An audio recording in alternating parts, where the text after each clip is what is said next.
ঠিক রোজাটা আমাদের শরীরের উপরে কিন্তু খুব চমৎকার প্রভাব, পজিটিভ প্রভাব ফেলে। কিভাবে, সেগুলো নিয়ে আজকে আর আলোচনা। আমরা কিন্তু জানি খুব সম্প্রতি সময়ে 2016 সালের জাপানের এক বিজ্ঞানী অটোফেজি নামের একটা প্রসেস সে আবিষ্কার করেছে, যেখানে 12-14 ঘন্টা না খেয়ে থাকার কিছু সুফল রয়েছে। কি সেই সুফলগুলো?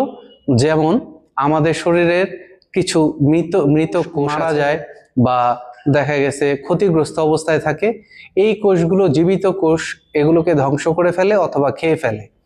দীর্ঘক্ষণ না খেয়ে থাকার কারণে আমাদের শরীরের পাকস্থলীটা রেস্ট পায়, যাতে করে এই তার পূর্ণ শক্তিটা সে আবার ফিরে পেতে থাকে। দেখা গেছে যে আমাদের শরীরে জমাকৃত কিছু ফ্যাট থাকে, যেগুলো আমরা বিভিন্ন কারণে এগুলো আমরা কি করতে পারি না, বার্ন করতে পারি না। কিন্তু দীর্ঘক্ষণ না খেয়ে থাকার কারণে কিন্তু আমাদের এই ফ্যাটগুলো শক্তিতে রূপান্তরিত করে শরীর, তখন এই ফ্যাটগুলো বার্ন করতে থাকে। হ্যাঁ, এতে আবার আমাদের শরীরের দেখা গেছে খারাপ কোলেস্টেরল রয়েছে, যেটাকে আমরা এলডিএল বলি। এই দীর্ঘক্ষণ যখন আমরা না খেয়ে থাকি, তখন এই এলডিএল এর মাত্রা কমতে থাকে।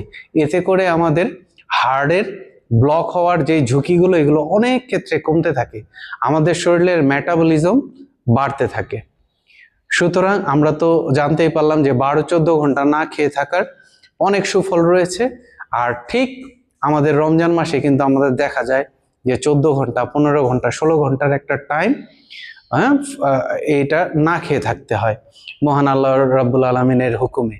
তাহলে দেখেন কত সুন্দর বিজ্ঞানসম্মত উপায়ে এটাকে আমরা জাজ করতে পেরেছি যে রমজানের যে কত গুরুত্ব আমাদের শরীরে। বছরে আমরা কিন্তু এখন এই রমজান মাস ছাড়াও অনেক ক্ষেত্রে অনেকে দেখা যায় সপ্তাহে একটা রোজা রাখি, অনেকে 2টা রোজা রাখে, অনেকে আরো বেশি রাখে।